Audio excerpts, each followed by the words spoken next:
प्रातः सुबह का जब भोजन होता है तो वो तृप्ति देता है, और जब तृप्ति मिलती है तभी सकारात्मकता आती है। तो जीवन में सकारात्मकता के लिए भोजन भी उतना ही जरूरी है जितना सत्संग है।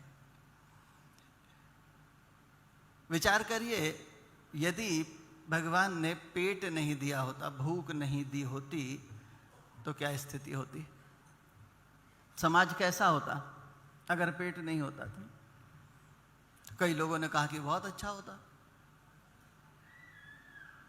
लेकिन अगर मेरी दृष्टि से देखा जाए तो रावण राज्य होता, क्योंकि एक पेट ही है जो सुबह शाम आपको उलझाए हुए है, जो नियंत्रित किए हुए है, जिसके लिए आप 24 घंटे लगे रहते हैं। आप सब भी जहाँ हैं, जिस स्थिति में हैं, जिस क्षमता में हैं, जिस प्रदेश में हैं, सेवा करिए। आज का जो कार्यक्रम है उसका उद्देश्य ही यही है कि हम सब सेवा से जुड़ें। मंदिर हम जाते हैं कुछ ईश्वर से मांगने के लिए, लेकिन अधिकांश लोग मंदिर जाते हैं पापों के प्रक्षालन के लिए। गिल्ट होती है कहीं ना कहीं मन में, क्योंकि कलिकाल में रह रहे हैं, पाप तो निरंतर हो रहे हैं। उनकी निवृत्ति के लिए हम मंदिर जाते हैं। और आपको बताऊं कि कलिकाल में सबसे सरल साधन है सेवा। मनुष्य का पाप उसके अन्न पर आकर ठहरता है। आप जब किसी का अन्न खाते हैं तो भोजन नहीं खाते, पाप खाते हैं। इसीलिए हमारे यहाँ परंपरा है, कहीं भी आप भंडारा देखेंगे संतों के यहाँ, तो पंगत लगने से पहले ही कीर्तन शुरू हो जाता है और अंत तक कीर्तन चलता है, जब तक भोजन परोस नहीं दिया जाता। उसका उद्देश्य यही है कि उस पाप का जो प्रक्षालन है, जो अन्न में बसा है, वो कीर्तन से होता है। इसीलिए कहीं भी आप भंडारे में भोजन करें तो पहले कीर्तन जरूर करें।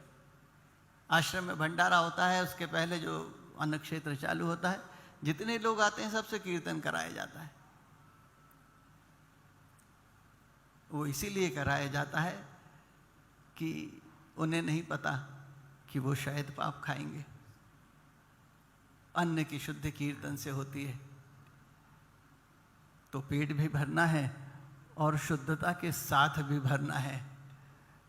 यही तो संगम है हमारी संस्कृति का, कि एक तरफ दान देने वाला शुद्ध होता है, दूसरी तरफ उस दान को ग्रहण करके तृप्ति पाकर भी व्यक्ति शुद्ध बना रहता है।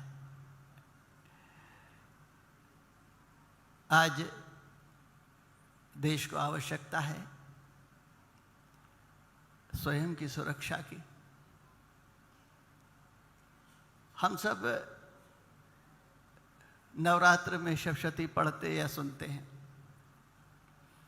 जो भी सप्तशती पढ़ते हैं संस्कृत में, उनसे मैं कहता हूं कि आप हिंदी में जरूर पढ़ो, क्योंकि जब तक भाव नहीं आप जानेंगे कि इस सप्तशती में है क्या, जब तक आप उसे अपने जीवन में उतार भी नहीं सकते।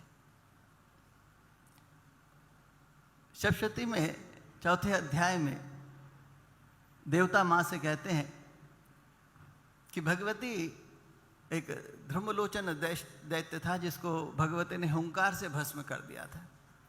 तो देवता माँ से कहते हैं कि भगवती, आपने इन राक्षसों को जो मारा तो अपने शस्त्रों से क्यों मारा? आप तो केवल हुंकार मात्र से ही इनको भस्म कर सकती थी। फिर उत्तर भी खुद ही देते हैं और कहते हैं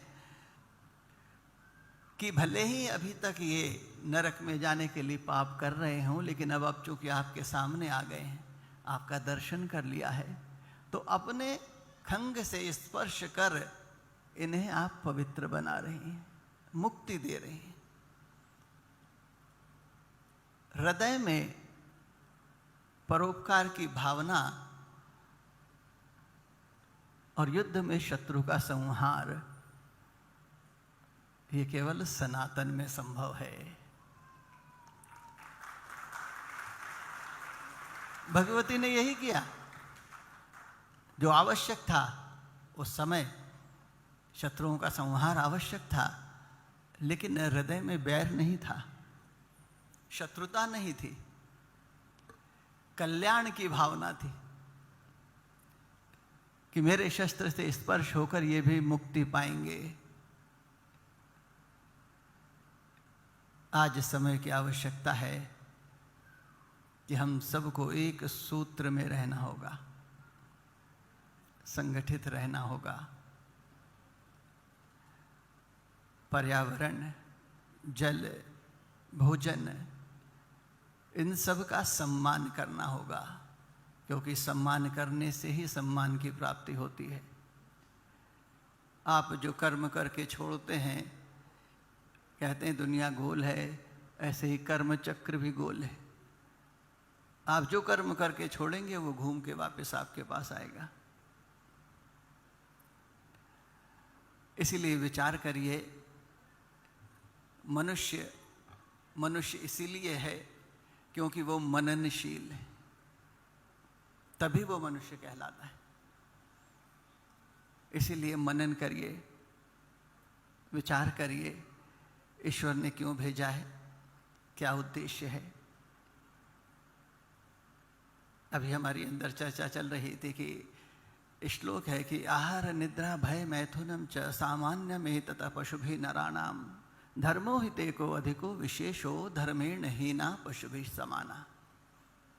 भोजन, भय, सोना, स्त्री संग, ये चार चीजें पशुओं में और मनुष्यों में समान है।